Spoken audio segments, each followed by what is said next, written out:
ഇത് നല്ല അടിപൊളി ടേസ്റ്റിലുള്ള ഒരു തക്കാളി ചട്നിയുടെ റെസിപ്പിയാണിത്. തേങ്ങയില്ലാത്ത സമയത്തൊക്കെ ചെയ്തെടുക്കാൻ പറ്റിയ നല്ലൊരു ചട്നിയുടെ റെസിപ്പി. ദോശയ്ക്കും ഇഡലിക്കും മസാല ദോശയ്ക്കും ഒക്കെ പറ്റിയ നല്ലൊരു ചട്നിയാണിത്. ഇതിന് തൊട്ട് മുന്നേ ആയിട്ട് തേങ്ങ ചേർത്തൊരു നല്ല കിട്ടിലും ടേസ്റ്റിലൊരു തക്കാളി ചട്നി അപ്ലോഡ് ചെയ്തിട്ടുണ്ട്, അളവ് സഹിതം. അതേപോലെ തന്നെ ഇത് നല്ല ടേസ്റ്റിലാണ്. ഇത് അളവ് സഹിതമാണ് ഇവിടെയും കാണിക്കുന്നത്. ഇതിനി എങ്ങനെയാണ് ചെയ്തെടുക്കുന്നത് നോക്കാം. ഞാനിവിടെ ഒരു കടായി ചൂടാക്കാൻ വെച്ചിട്ടുണ്ട്. അല്പം സൺഫ്ലവർ ഓയിൽ ഒഴിച്ചിട്ടുണ്ട്. ഇനി കടലപ്പരിപ്പാണ് ചേർക്കുന്നത്, വടപ്പരിപ്പ്. ഇത് 2 സ്പൂൺ ചേർക്കുകയാണ്. കൂടെ തന്നെ ഒരു 10 ചെറിയ ഉള്ളി ക്ലീൻ ചെയ്തതിന് ശേഷം നടുകെ ഒന്ന് കീറിയെടുത്തിട്ടുണ്ട്, അതുകൂടി ചേർക്കാം. ഇനി ആ പരിപ്പൊന്ന് മൂത്ത് വരണം. കൂടെ തന്നെ ഉള്ളിയും വഴന്ന് കിട്ടണം. ഇത്രയും ചെറുള്ളി എടുക്കാനില്ലെങ്കിൽ പകുതി ചെറുള്ളിയും പകുതി സവാളയുമായിട്ടും ചേർക്കാം. ഇനിയിപ്പോൾ സവാള തനിയെ എടുക്കുന്നെങ്കിൽ ഒരു സവാള എടുക്കുക, കനം കുറഞ്ഞരിഞ്ഞ് എടുക്കുക. പരിപ്പിട്ട് ഒരു 10-15 സെക്കൻഡ് നേരത്തേന് ഒന്ന് ഇളക്കി മൂപ്പിച്ചതിന് ശേഷം സവാള ചേർക്കണം. കനം കുറഞ്ഞരിഞ്ഞ കാരണം പെട്ടെന്ന് സവാള വഴന്ന് കിട്ടിക്കോളും. ഇപ്പോൾ ചെറുള്ളി ആയത് കാരണമാണ് രണ്ടും കൂടെ ഒരുമിച്ച് ചേർത്തത്. ഉള്ളിയൊക്കെ നല്ലവണ്ണം വഴന്നിട്ടുണ്ട്, ആ പരിപ്പ് മൂത്തിട്ടുണ്ട്. ഇനി ഇതിലോട്ട് ഒരു 4 വെളുത്തുള്ളിയാണ്, അത് നടുകെ കീറിയിട്ടിട്ടുണ്ട്. 2 കഷ്ണം ഇഞ്ചി കൂടി ചേർക്കുക. കൂടെ തന്നെ ഒരു പച്ചമുളക് ചേർത്തിട്ടുണ്ട്, വലിയ ഒരെണ്ണമാണ്, 2ആയിട്ട് ഒടിച്ചിട്ടിട്ടുണ്ട്. 1-2 പച്ചമുളക് ചേർക്കാം. കുറച്ച് കറിവേപ്പില കൂടി ചേർത്തിട്ടുണ്ട്. ഇനി ഇതൊന്ന് ചൂടാക്കി എടുക്കണം, ഒരുപാടിട്ട് വഴറ്റണ്ട. തീയെ നല്ലവണ്ണം കുറച്ച് ഇളക്കി കൊടുത്തുകൊണ്ടിരിക്കുക. പരിപ്പ് എപ്പോഴും അടിയിലടിയിൽ വരുന്നത് കാരണം അത് മാത്രമായിട്ട് മൂത്ത് പോകരുത്. ഇതാ കുറച്ച് സെക്കൻഡ് ആയിട്ടുണ്ട്. ആ ഇഞ്ചി വെളുത്തുള്ളിയൊക്കെ നല്ലവണ്ണം ഒന്ന് ചൂടായിട്ടുണ്ട്. ഇനി ഇതിൽ ചേർക്കുന്നത് ഒരു 7 കാഷ്നട്ടാണ് ചേർക്കുന്നത്. ഞാനിതിൽ തേങ്ങ ചേർക്കുന്നില്ല. ഈ കാഷ്നട്ട് ചേർക്കുമ്പോൾ നല്ലൊരു ടേസ്റ്റ് കിട്ടും, ഒരു ക്രീമി ടേസ്റ്റ് കിട്ടും. ഒരുപാട് ചേർക്കേണ്ട ആവശ്യമില്ല. ഒരു 6 അല്ലെങ്കിൽ 7 ഈ ഒരളവിന് ചേർത്താൽ മതി. ഇതൊരു 4-5 പേർക്ക് ദോശ ഇഡലിയൊക്കെ കഴിക്കാവുന്ന ഒരളവാണ്. ഇത് കാഷ്നട്ട് ഇട്ട് നല്ലവണ്ണം ഇളക്കി കൊടുക്കുക. നല്ലവണ്ണം ഒന്ന് കാഷ്നട്ട് ചൂടായാൽ മാത്രം മതി. ഇതുമായിട്ടുണ്ട്. ഇനി ഇതിലോട്ട് തക്കാളിയാണ് ചേർക്കുന്നത്. വലിയ 2 തക്കാളി, നല്ല പഴുത്ത തക്കാളിയാണ്, അതുകൂടി ചേർക്കുക.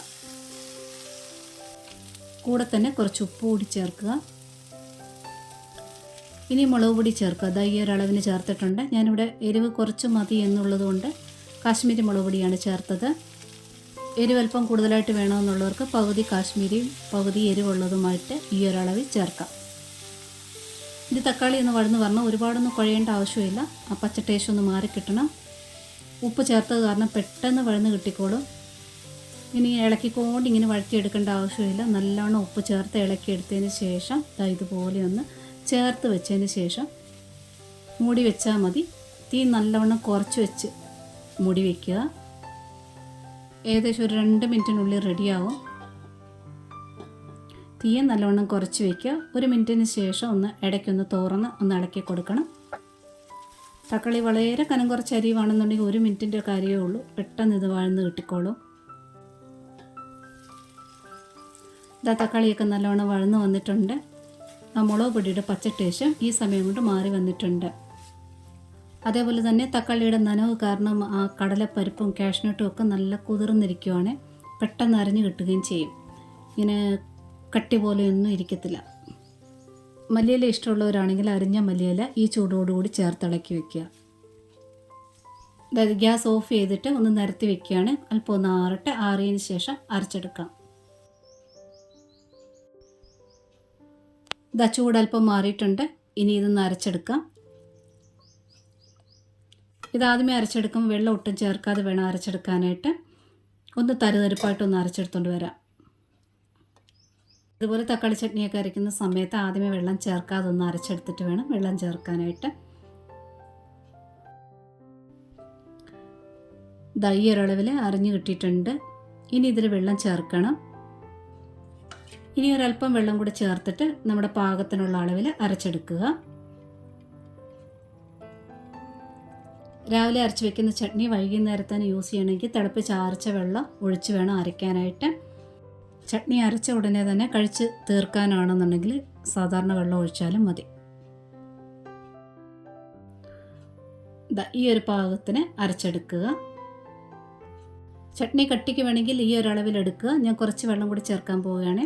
അപ്പോൾ ഉപ്പ് കുറച്ചുകൂടി ആവശ്യമായിട്ട് വന്നിട്ടുണ്ട്. അതുപോലെ തന്നെ നാടൻ തക്കാളിയാണ്, കുറച്ച് പുളിയുണ്ട്, ബാലൻസ് ആകാൻ വേണ്ടി കുറച്ച് ശർക്കരപ്പൊടിയോടെ ചേർത്തിട്ടുണ്ട്. കുറച്ച് വെള്ളം ഒഴിച്ചിട്ട് ഒന്ന് ചുറ്റിച്ചെടുത്താൽ മതിയേ, അരയ്ക്കേണ്ട ആവശ്യമില്ല. ഒന്ന് പൾസ് ചെയ്തെടുത്തോണ്ട് വരാം, ഉപ്പൊക്കെ ഒന്ന് മിക്സ് ആവട്ടെ. ഈ ഒരളവിൽ ഞാൻ അരച്ചെടുത്തിട്ടുണ്ട്.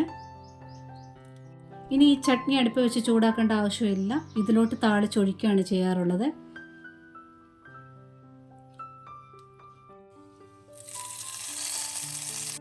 താളിക്കുന്നതിൽ ചെറുള്ളി ചേർക്കേണ്ട ആവശ്യമില്ല.